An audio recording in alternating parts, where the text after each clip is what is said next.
Hello everyone, আসসালামু আলাইকুম। সবাই কেমন আছেন? আমি আল্লাহর অশেষ রহমতে আলহামদুলিল্লাহ ভালো আছি। প্রতিদিনকার মতো নিয়ে আসলাম নতুন একটি ভিডিও। এখানে আমি কলিজা ফ্যাপসা নিয়ে ভালো করে সিদ্ধ করে নিতেছি, কারণ এগুলোর ভিতরে অনেক ময়লা বের হয়। এই জন্য আমি আবার সিদ্ধ ছাড়া খাই না, অনেকে আবার সিদ্ধ না করেও খায়।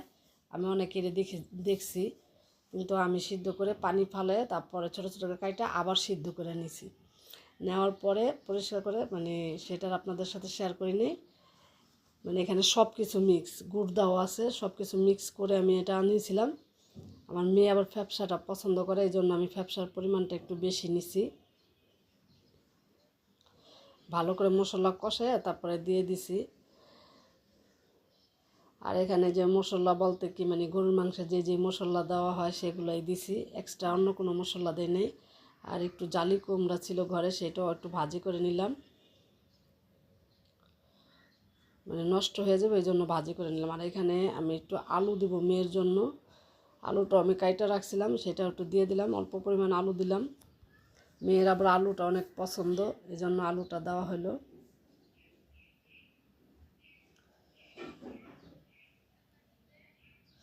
ভালো করে কষায় তারপরে এটা মাখা মাখা ঝোল করে রাখবো, আর একটু সাথে খিচুড়ি রান্না করব।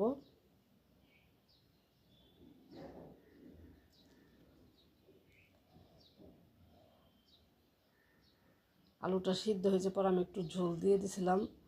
ঝোল বলতে কি আমি বললামই তো যে মাখা মাখা করে রাখবো, বেশি ঝোল কিন্তু কলিজার মধ্যে রাখলে ভালো লাগে না। কিন্তু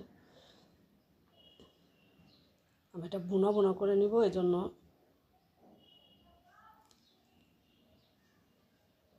এখানে তিল্লিও ছিল। এই দেখেন আমার রান্না কমপ্লিট। আমি এই ঝোল রেখেই নামাই ফেলছি।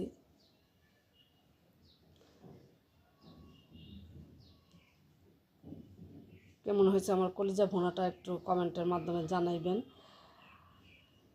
আর এখানে কিছু বুটের ডাল আমি ভিজায় রাখছিলাম, এটা আমি খিচুড়িতে দিব। বুটের ডালটা দিলে কি হয়, খিচুড়িটার টেস্ট কিন্তু অন্যরকম লাগবে। আর এখানে যে মুগ ডাল ভাইজা নিয়েছি, আমি 3 রকমের ডাল ইউজ করব এখানে খিচুড়ি রান্নার জন্য। এখানে মুসুরি ডাল আর এই যে মুগ ডালটা একসাথে রাখছি, আর বুটের ডাল তো আমি আলাদা করে রাখছি ধুয়ে। আমি এখানে ভাতের চালের খিচুড়ি রান্না করব। আমার না পোলার চালের খিচুড়িটা তেমন একটা ভালো লাগে না, আমার ভাতের চালের খিচুড়ি ভালো লাগে, এই জন্য আমি ভাতের চাল দিয়ে রান্না করব। এখানে আমি 1.5 পোয়া চাল দিয়ে দিছি, কারণ ডালের পরিমাণটা বেশি, তো এই জন্য সবজি দিব আবার এখানে। এই যে ধুইয়া ডাল চাল একসাথে ধুইয়া এখানে রাখলাম, আর তেজপাতা দিয়ে দিলাম। এখন বাকি সব উপকরণ আমি এক একে পাতিলা হাতে মাখায় খিচুড়ি বসাবো। আমার না আবার ওই যে কষায় রান্না করলে খিচুড়ি ভালো লাগে না, হাতে মাখায় বসালে ভালো লাগে। এখানে আমি কিছু রসুন, পেঁয়াজ আর কাঁচামরিচ নিয়েছিলাম কাইটা। আর খিচুড়ির মধ্যে না রসুনটা এরকম কুচি কুচি করে কাইটা দিলে খেতে কিন্তু ভালো লাগে। এখানে আমি বেশি সবজি অ্যাড করবো না, শুধু আলু আর মিষ্টি কুমড়া দিব। মিষ্টি কুমড়া দিয়ে খিচুড়ি রান্না করলে আমার কাছে অনেক ভালো লাগে, তাই আমি একটু মিষ্টি কুমড়াও নিছি।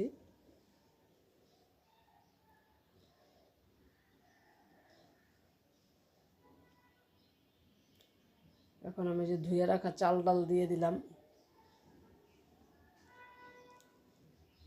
আমার এই ভিডিওটা যদি ভালো লাগে আমার চ্যানেলটাকে সাবস্ক্রাইব করেন, বেল আইকনটা টিক দিতে ভুলেন না, লাইক করেন, কমেন্ট করেন এবং বেশি বেশি শেয়ার করে দিন যে যেখান থেকে দেখতেছেন।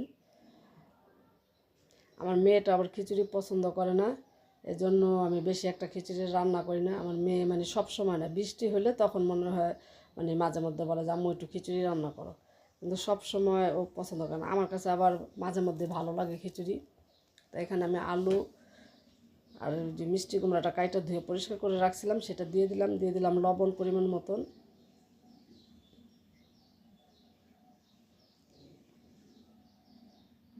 হলুদের গুঁড়া দিয়ে দিলাম।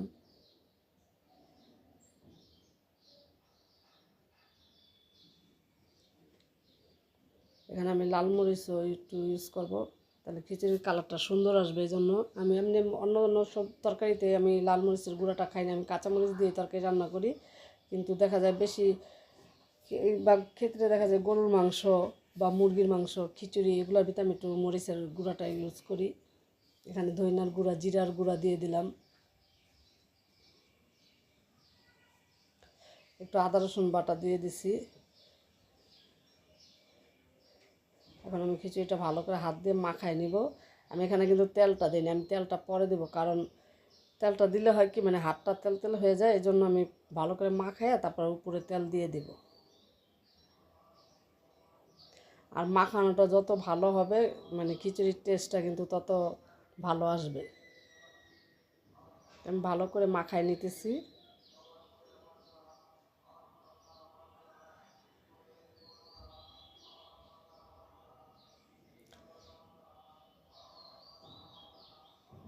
মাখানোর পরে যে পানি দিয়ে আমি চুলায় বসায় দিছি, কিছু কাঁচামরিচও দিয়ে দিচ্ছিলাম ওই যে, আর এখন তেল দিয়ে দিতেছি।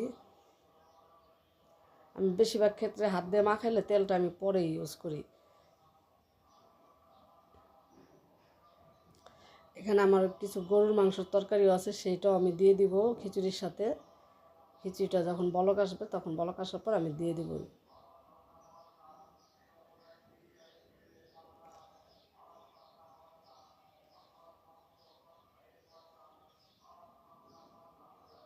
খিচুড়িটা মানে হালকা হালকা বলক আসতে পরে আমি যে গরুর মাংসের তরকারিটা দিয়ে দিছি। এটা আমার রান্না করা গরুর মাংস ছিল, তো সেটা আবার একটু দিয়ে দিলাম যে খেতে আবার আলাদা একটু ভালো লাগবে। কলিজা তো ভুনা করছি, কিন্তু গরুর মাংসটা একটু দিছি, মানে দুই রকম টেস্টেই লাগবে।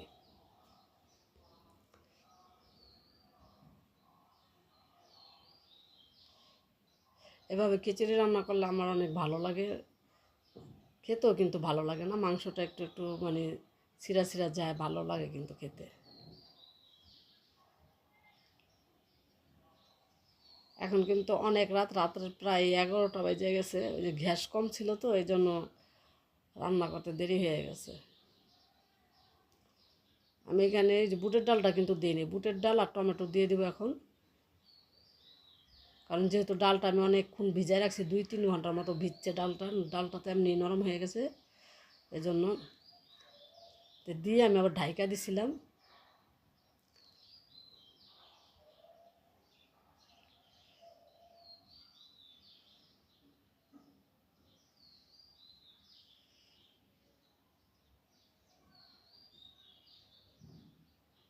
ক্যামেরার মানে লাইটের কারণে খিচুড়িটা একটু সাদা সাদা দেখা যাবে, কিন্তু সাদা না, খিচুড়ির কালারটা খুব সুন্দর একটা কালারই আসছিলো। আমি খিচুড়িটা কিন্তু একবার ঝরঝরা করবো না, একটু একটু লেটকাও থাকবে, মানে পাতলাও না আবার একবারে ঝরঝরাও না, মানে ওই লেটকা লেটকা থাকবে, ওইটাই। এইভাবে খিচুড়ি খেতে আমার কাছে অনেক ভালো লাগে। আল্লাহ হাফেজ।